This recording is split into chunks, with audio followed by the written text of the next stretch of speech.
Today, I'm in the wood yard. We're making money. We got a delivery. Let's go. Once again, it's a spectacular day here in the wood yard, and people want to get me money. All I got to do is take them a few sticks of wood. I think that's a pretty good deal, so that's what's going to happen. So I have got a customer that's about a year ago, maybe 2 years ago, started a business where he has a portable smoker where he does whole pigs, he does ribs, he does briskets, and he takes them and sells them at different events. And the first year he bought maybe a full cord. I think 3 different times I delivered wood to him at a location where there was an event going on. And that's something that I don't know if you guys do or not. It's something I'd recommend. When people are starting to get going there, tell them, you know, because he wanted to come and pick it up in his car. I said, hey, I got a truck, I can deliver it. He says, well, if you bring it to my house, I got to load it in my car anyway. I said, well, where are you going? I told him, you know, I can deliver it to the spot. He says, well, it's outside of your 10-mile radius. It's 13 miles. I said, don't worry about it. I'll get it there. So I got the address. I met him there, delivered the wood. I did that 3 times that year. It's at a big farm. They have these big festivals in the springtime. Then in the fall, they have a festival. I guess middle of summer, they do something too. So I helped him get going, kind of gave him some advice. He tried hickory. He said it was okay. Then he tried red oak and he said it was okay. And then I gave him a load of white oak and he said that's what he wanted.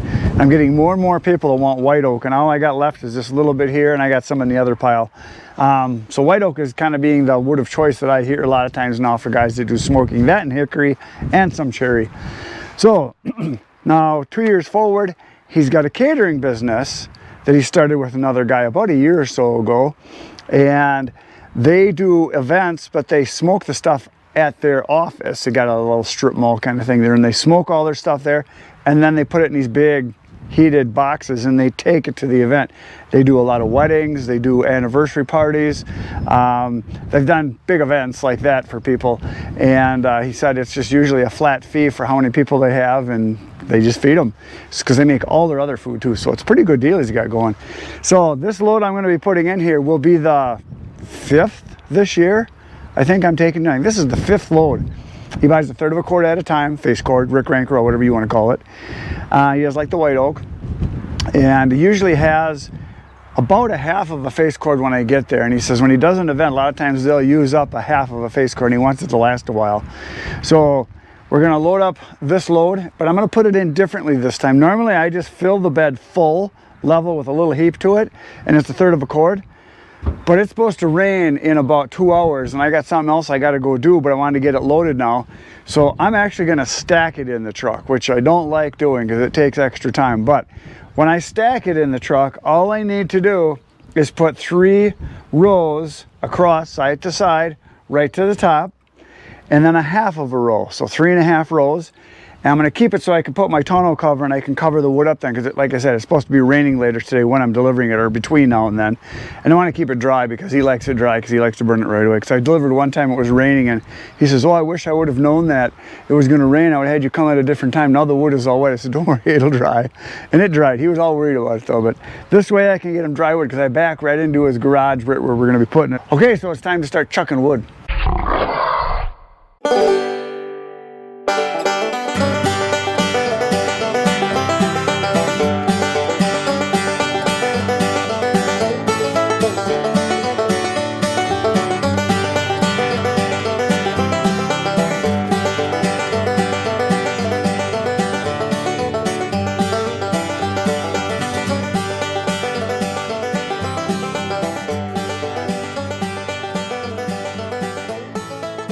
Well, there it is. It is in the truck.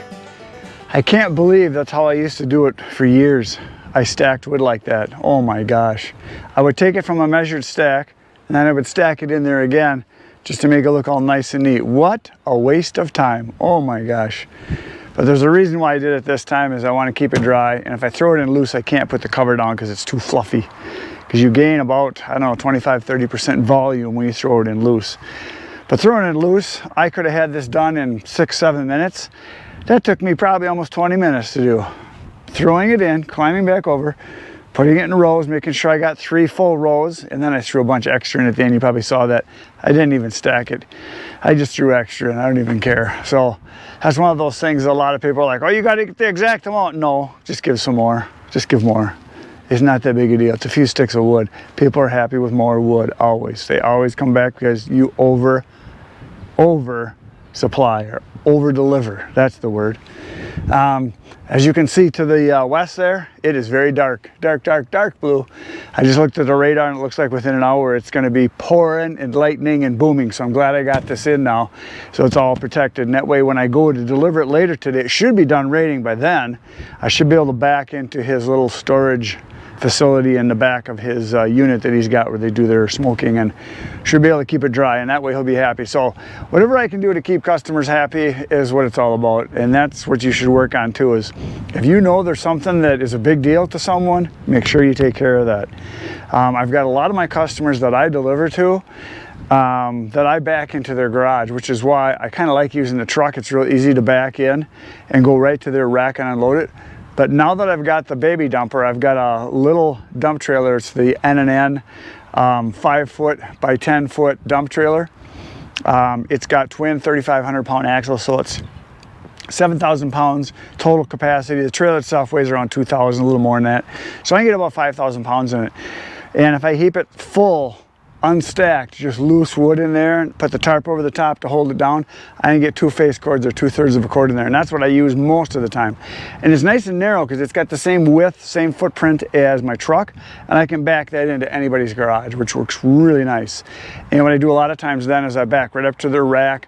I tip it up as far as we can inside a garage. A lot of times you can't tip it too far, and we'll just shove it off, and that way they can not have to go out to their driveway and wheelbarrow it or just carry it by hand, which is what a lot of people do. So I'll ask people a lot of times when I get to their place, where are you going to put the wood? Where's it going to end up? Where are you going to stack it, place it, put it? Where are you going to store it? And most of the time they say, oh, in the garage.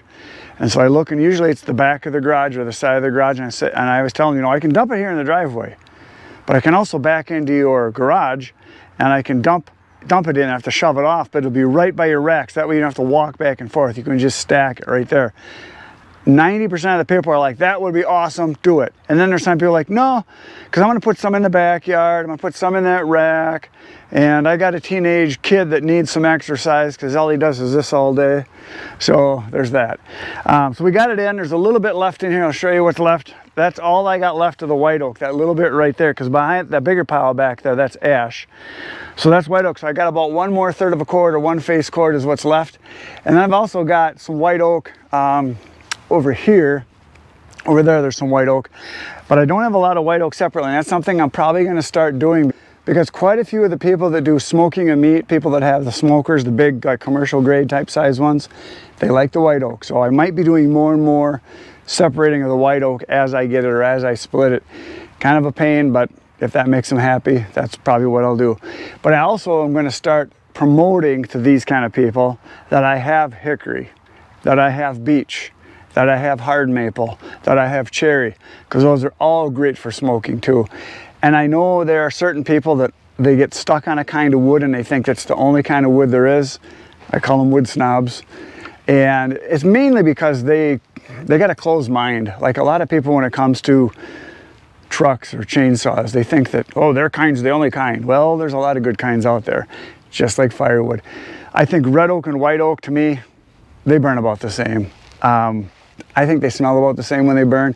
So when it comes to smoking, I don't think there's really any difference myself, but again, I don't cook. But then there's people that swear by cherry. They have to have cherry. That's all they'll use is cherry. I know Ohio Joe at Ohio Woodburner, he's got several customers. All they want is cherry, cherry only, and only cherry, because they think it makes a big difference. I think it's mainly inside the head. Then there are some people that have to have hickory. I got a guy that drives all the way up from the UP. He comes and he gets a full cord every once in a while, and he only wants hickory because he used to drive down south. Like, I mean south as in like Alabama and Georgia to go get it. He'd take his trailer down there on some family land and he would haul it back. Well, that's cost a lot of money in fuel. So yeah, I don't think it makes that much difference. I also have a couple places I sell to. All they tell me, and they have smokers, and these are commercial restaurants, like chain type restaurants, and they say, I want hardwood. no pine, no spruce, no balsam, only hardwood. That's all I want. And they don't care what it is. They say it's just for the smoke. They're not actually cooking with it. It's just for the smoke. My pizza place down in Oshkosh that I sell to Parm, all he wants is hardwood, good, dry, smaller pieces, because he doesn't need a big roaring fire. He just needs it for the heat, and he's not smoking with it at all. He says as long as it burns, he's happy. So sometimes you almost got to educate your people as to, you know, there's other possibilities. So like this guy in particular, I think I'm going to be telling him that I think next load you should try some hickory and some beech maybe, because I've got some of it. I got lots of it. And it's not that I don't want to sell him the oak, the white oak. I just know that I think he'd be just as happy with the other stuff. I really do. I think what I would like to do is tell him, you know, if you buy a face cord, I'll give you a half a face cord for free of something else, just so you can try it. Because I know he's gonna try it and go, oh, that works great. At least I think that's what's gonna happen. Okay, we're gonna go deliver this. Look at the darkness approaching. It's coming.